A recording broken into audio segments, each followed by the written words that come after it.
the bank.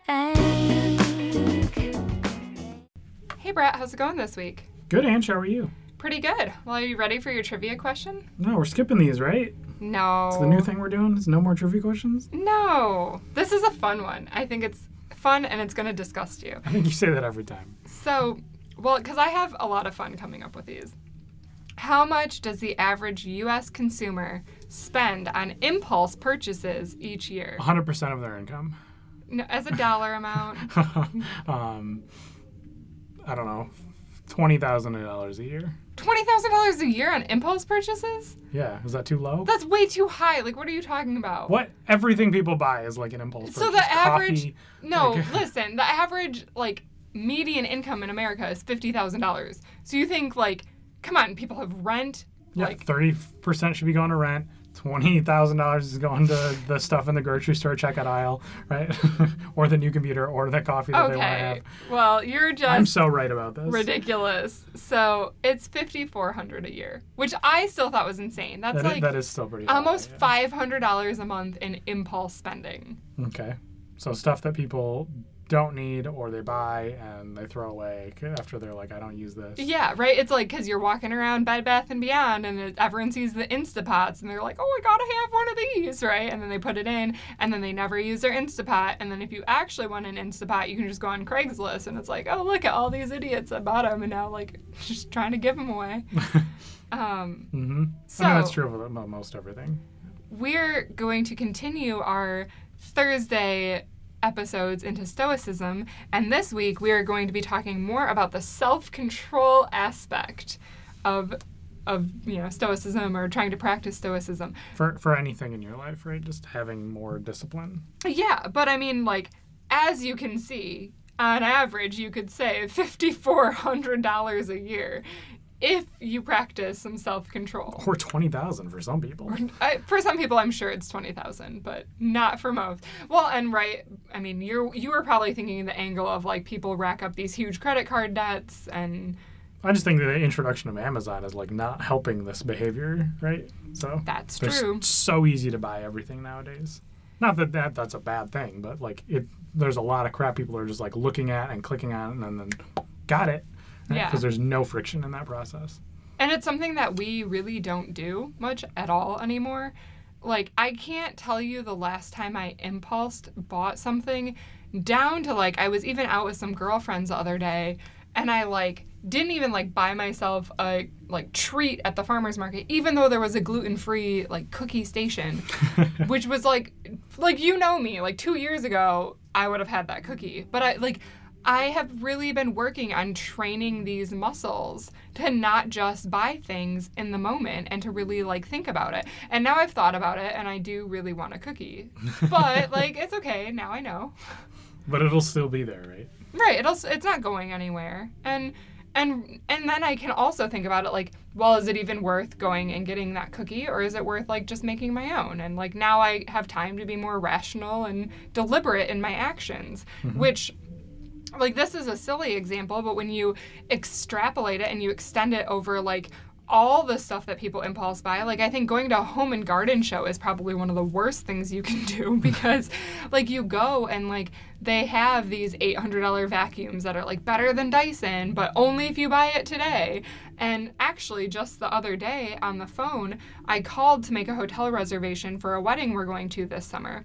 And then I was one of the lucky people that day selected for, like, Hilton's travel program, and they were like, where do you want to go? Do you want to go to Myrtle Beach or do you want to go to Las Vegas? And you can stay for 3 nights for only $199 in either one of those locations. And I was like, I don't want to go there. Like, so even though it's only $199, if I don't actually want to go there in the first place, that's just costing me an extra $200 plus actually getting there. Right, because, yeah, you were on the hook for all the travel and whatever you do there in the first place, right? It's a $1,000 vacation that they're just going to, like, let you stay there for cheaper. Yeah. Now, I will say, if it would have been, like, $200 for 3 nights in, like, London, we would have been going to London. But, like, we love London, and we, are planning on going back there someday. So if I just got, like, a bargain for something I wanted, that's, like, a totally... Like, I'm not talking about that, right? Because I think I don't want people to be confused. Like, if you are genuinely shopping around for something and then you find it for a really good price, it's good to have the flexibility to be able to act on it, right? And so, like, don't pass up good deals if you can get them. Right. It's either part of the plan or it's not, right, I guess. And if it wasn't part of the plan for us to go to Myrtle Beach, then, does it need to be part of our plan? Why wasn't it part of our plan in the first place? Is it a cool place that we want to go to? And I was like, man, there's a lot better places that I want to go before I go there. Just because it's convenient to go there doesn't mean I want to spend all the additional money to like make that happen versus anywhere else we would go. Right. And, one extreme example I know of this is I actually had a friend who, her car was older, but she had gotten worked into it and it was still completely drivable. And then one of her coworkers was just selling a car that was like a really good deal. And so she just bought a car, like impulse, like, 2 days ago, she wasn't even thinking about buying a car. And then she just had a new car. And she was like, well, it was too good of a deal to pass up. But it's like, well, is it? Like, if you had a paid off car and now you have a car payment, was it a good deal? Right. If I found a car that was like it was a perfect brand new car that they just drove off the lot and they were like, I hate driving, right? And they were just like, get rid of this for me. And I was like, okay, I'll take it for like $2 and I'm going to sell it immediately and just take the money, right? Like, that's what I would do in that scenario. I wouldn't just like necessarily just keep the car and just let it depreciate, I guess. I don't know. Right. What a weird situation to be in, I guess. Yeah. But, these things happen and that's why the impulse spending is so high, right? Mm-hmm. But I wouldn't have put myself in that situation to get an auto loan for that, right? Like, if I would have like had enough money like prepared and like saved for some opportunity, even though if I didn't know what that opportunity was going to be, then this presented itself to me and I'd be like, yes, I could make this happen. This could be a good deal. But I'm still going to flip it, right? Yeah. Let's talk about... Because I still don't need the new car because I have a great car right now and I don't need two cars. I'm not going to, like, go through the process of getting rid of my current car. But, like, this is more of a hassle. But, like, because I was in that situation, right, the definition of, luck, I think, is where opportunity meets preparedness. Right. Right? And so, yeah, I got lucky in that scenario because I could act on it. And therefore, it is like, oh man, I'm so lucky. If you turn down that opportunity, then you're like, oh, I wasn't really that lucky, right? Right. But I was prepared to be able to act on that scenario. And I think that's really important. And I will say, like, I think that's how we've been successful, kind of in our savings journey. So the example I have of that is, if we rewind 3 years ago, we were talking about getting married at some point in the next year or two at that stage in our life. And we were saving money, potentially for a wedding or what have you. But we weren't like engaged yet. That was still a couple months away. And we didn't know, exactly when we were going to get married. We were just like, well, weddings are really expensive. So we're going to save money for this eventual goal. And then we got engaged and we started talking about it and we were like, oh, we don't know if we really care about having a wedding, but now we don't know what we're going to do with this money that we've been saving up for a wedding. And then I live on Zillow and I found a rental property for basically actually the same price that the average couple spends on a wedding. The irony was not lost on me that this was almost the same dollar amount of we could have a wedding or we could buy this rental property. And I'm sure, as most of our listeners know, because we've talked about our rental properties, we decided to kind of forego the traditional wedding and just take the money that we had saved and put it into this rental property. Mm-hmm. And we actually just sold this rental property because we relocated, to a different state and everything, and it was just too hard to manage that one. And I looked at it, and actually that rental earned us about 15% on average for the 2.5 years we owned it, which is a pretty good return on investment. And I'm not sharing any of this to brag or anything like that, but just to kind of highlight what Brett said of we were saving money. We didn't really know what it was for. We kind of had this vague idea. And then this opportunity presented itself. And I guess it was kind of an impulse buy, but in a way of it's not like we were buying this to have a vacation property or anything like that. We were we can buy this and capitalize on it and turn it into an income stream for us. And that decision right there completely accelerated our savings path. Right. I mean, because especially in that scenario, it's not like we spent, multiple thousands of dollars on Snickers bars, right? That didn't do anything for us, and there was never a return on investment. Like, we had a plan for this. We're just very quick at making decisions, whether we're buying houses or buying rental properties or, making kind of big life boat changes, steering the ship. We're pretty fast on acting that, making rational decisions of, like, is this a good idea? What is the potential here? Are there opportunities? What are the risks involved in this scenario, right? And handling risk mitigation in that scenario. And yeah, so we just quickly like shifted that to like, this is a good opportunity. It's a great comparable option in the area. It's not just like this one-off random property that we're finding. We know it's a good deal. We did the assessment on it. We know this has the potential to like make us money. And there's a little bit of like luck involved of like, yes, we got pretty good tenants, and like, yes, we got people in there very quickly, and we reduced our vacancy rates, and right, all these like really good things happened because we like got in there. We learned what we were doing really fast, and we prepared ourselves for like making that a successful opportunity. It's not like we just bought it and it was just like, oh yeah, we just threw money into this pit and we got a 15% ROI, on that over time, versus like the weddings costs have, notoriously bad return on investment. But yeah. Especially when half of them end up in a not wedding, right? And I will say the other thing that we really did was we were willing to be very hands-on. So, I talked to a lot of people who want to be landlords, but they want to like pay somebody else to do all the work. And then you don't earn 15% a year because you're paying somebody else a bunch of money to take care of all your problems. So we completely self-managed. And like when we bought it, it was really dated, which is why we got it for such a good price. It had like blue shag carpet from the 70s all throughout. And like, we weren't afraid to get our hands dirty and literally dirty and rip out like all this old carpet, rip out like all the nasty foam padding underneath it, and like figure out how to install vinyl plank flooring. And I guess like if we want to relate this to Stoicism, it was a lot of voluntary discomfort. Like I remember we would go over there every single night after work for hours. Like we'd stay there until 10, 11 o'clock at night, which for me is way past my normal bedtime, like 11 o'clock. Whew.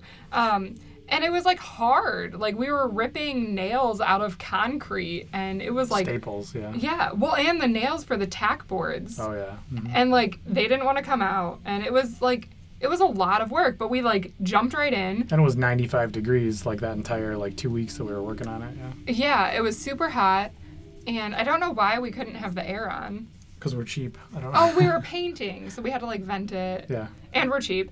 And but yeah, like we ended up, once we put that in, when we showed the unit, you can say we got lucky and our vacancy rate was really low, but I have to think that by having like this really nice, dark vinyl plank flooring throughout, we attracted more people to want to rent from us because it wasn't like a super dated, ugly place. Right. And we went into that whole situation knowing that we were going to manage our own properties. We were taking on this additional like workload, and it wasn't just free money for us. Like we were going to have to put in some effort to, move down this path of kind of discomfort, I guess. Something that we had never done before, had no experience with, didn't really know anybody that had any experience with this whole model, right? We knew one other person that had also bought a rental property, I guess slightly before we did, maybe like 6 months before we did, but his was a little different experience because it was a condo complex, right, I think, or something like that, or at least a big building. They bought a whole building, and we just bought one unit. But yeah, I mean, it was like kind of night and day difference, and it was a lot of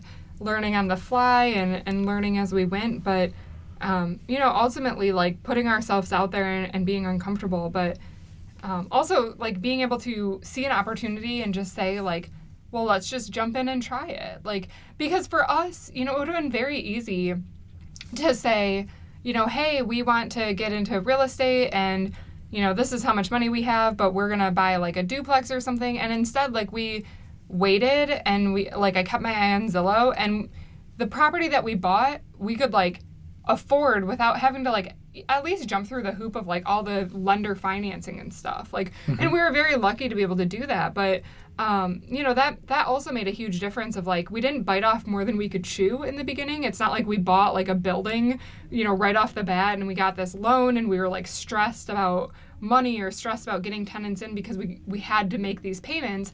For us, it was always a very kind of relaxed feeling because we were like, well, even if we buy it and it's vacant for 3 months, like, it's okay because we don't have really any expenses on it. Mm-hmm. And so other than the condo, what are some other things that we've bought that kind of are in that same boat of we bought something that could have been seen as like a failure or something that we weren't going to use or something that we stopped using for the most part, but we made work for us. And the one thing I can think of is like the juicer that we bought, right? So at one point we were like, oh yeah, juicing became super popular, like fruit and vegetables, not like steroids. The juice is loose. Yeah, or O.J. Simpson. And so what we did there is like, yeah, we were doing that for ourselves personally for a while and friends, and then basically bought like a really nice one because we were just using like a cheap one before that you got to just get like see what it was like and if you wanted to continue doing it. And after that, then we bought like a really nice one. I found exactly which one was the best one on the market for price and longevity and consistency and quality of product and stuff. And then we ended up basically selling that to a bunch of people that we knew. And so that juicer ended up making more than it was worth in the first place back by just, kind of tapping into that market and dabbling into that experience for a while. Yeah, and, I will say, like, that was a lot of work. I remember, so the way that I set up, we bought a slow juicer. So the juice was good for up to 3 days after we juiced it until it started oxidizing and losing, nutrients and vitamins and all of that stuff.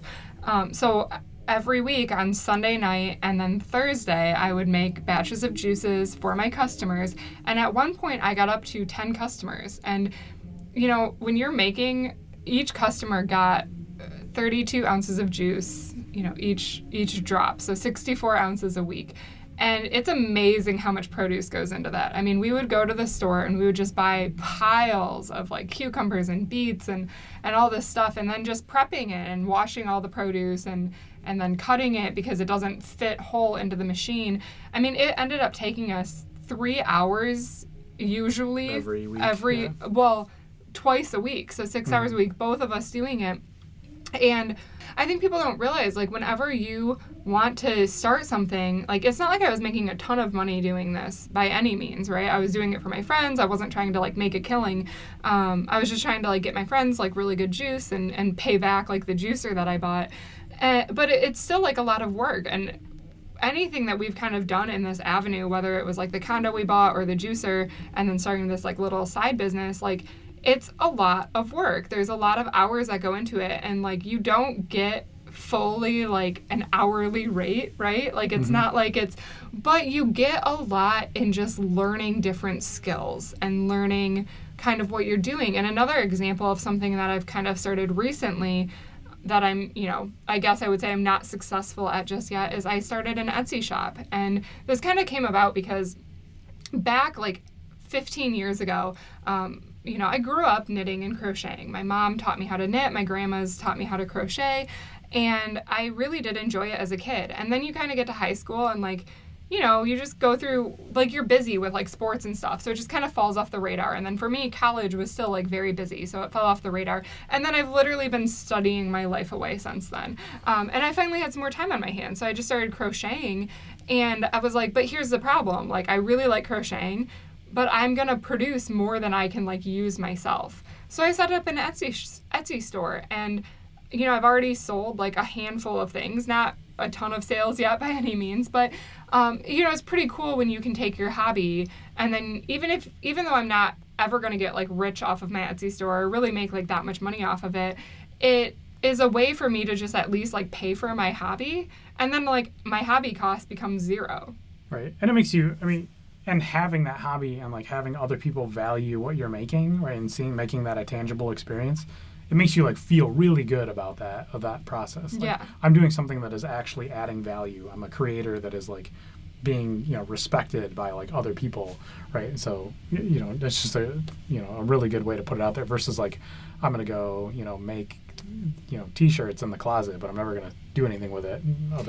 Nobody ever gonna see these things, right? Yeah. Well, and I think maybe that's the other kind of point I want to make. Like, opportunities don't come if you don't put yourself out there. So while like the thought of failure can be really scary, once you kind of get over that idea of failure, or that the fear of failure, then you can put yourself out there and put yourself in situations to be successful. So, like even this podcast, for example, we started it and we had no idea like if anybody was ever even going to listen to it, right?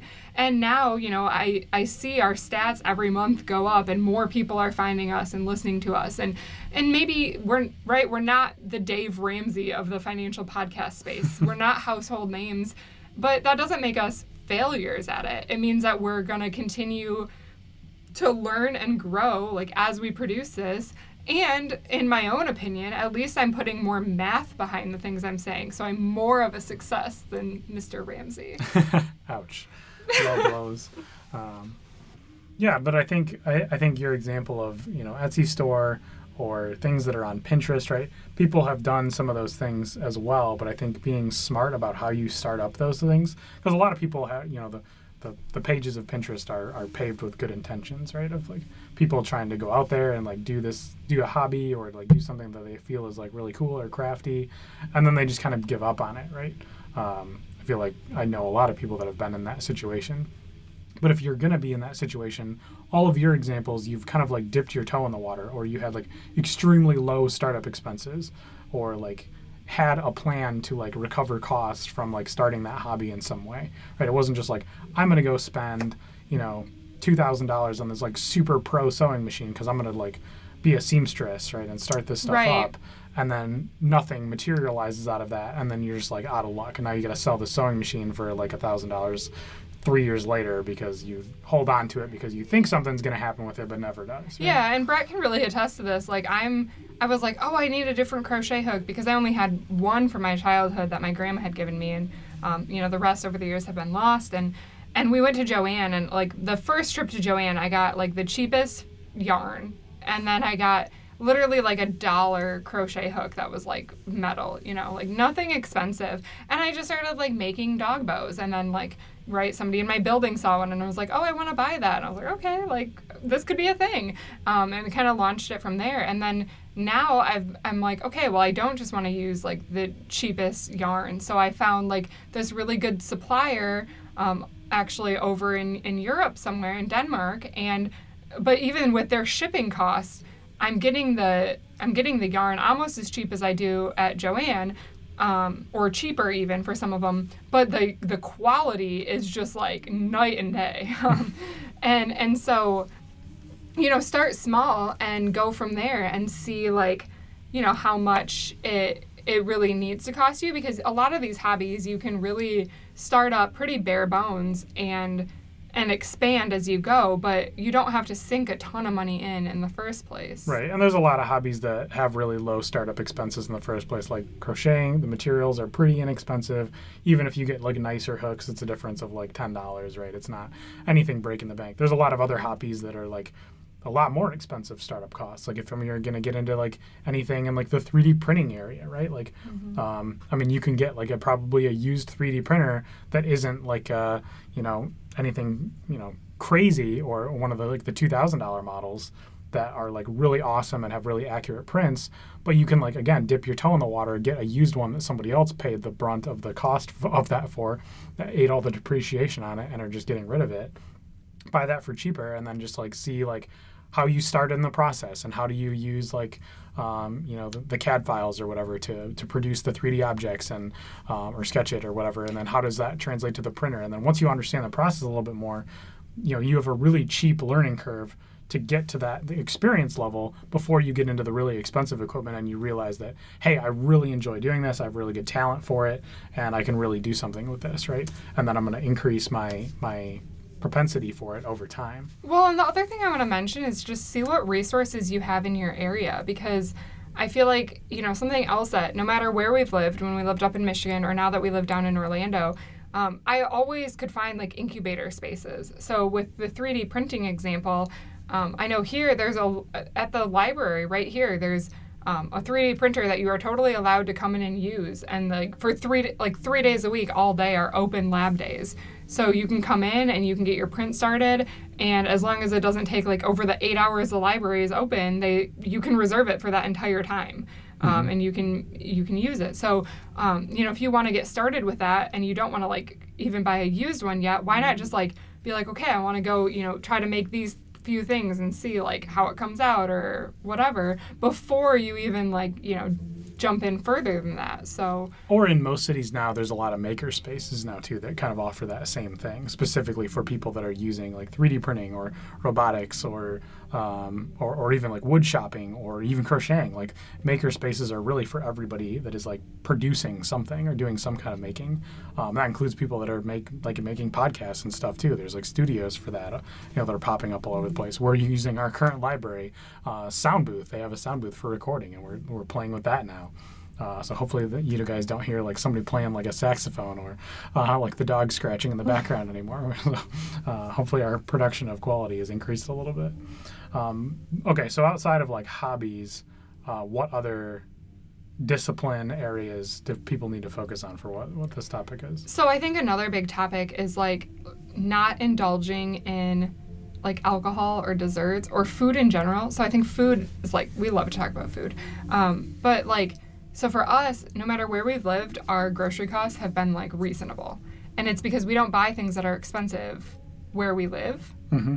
And I actually want to do a whole like separate, I guess, episode about this. But so I guess I'll focus more on like not overindulging in things like alcohol and desserts. Not only is that better for you, like as a person, exercising some self-control to be like, I'm not going to eat a pint of ice cream every night. I know it's hard. Like, I know. But it does make you healthier. Or get a cupcake happier every time you go to the grocery store. Right. Right, Angela? Right. And I haven't been. So cut me some slack. Mm-hmm. I think alcohol is a great example, though, because I know a lot of people is very common. And whether not they're saying people are like defined as alcoholics or anything, but like have a beer after work or a couple beers or like hang out with friends and like that's the norm thing to do.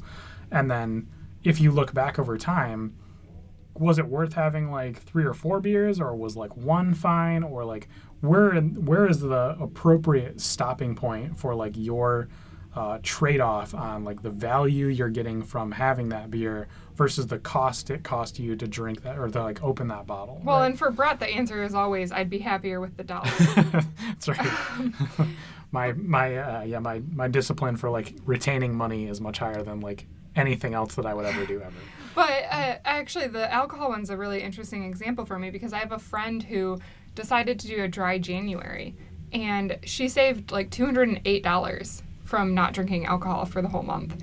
And like, I know that sounds really expensive, but when you break it down, like she was like, most nights after work, I would come home with my husband and we'd have a drink or two, like a beer or two. And they like craft beers, so they'd go and get craft beer.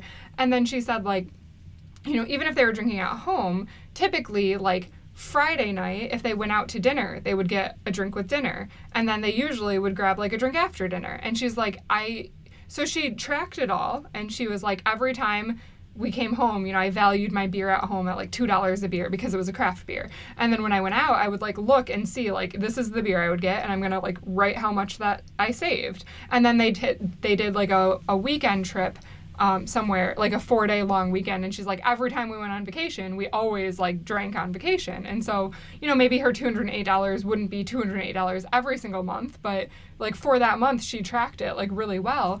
And she said at the end of the month, like she was actually happier because it was like easier for her to like wake up and go work out and everything in the morning, and she saved all this money. So she's like, for me, I'm gonna occasionally have a beer now, but I'm gonna really try to cut back on it.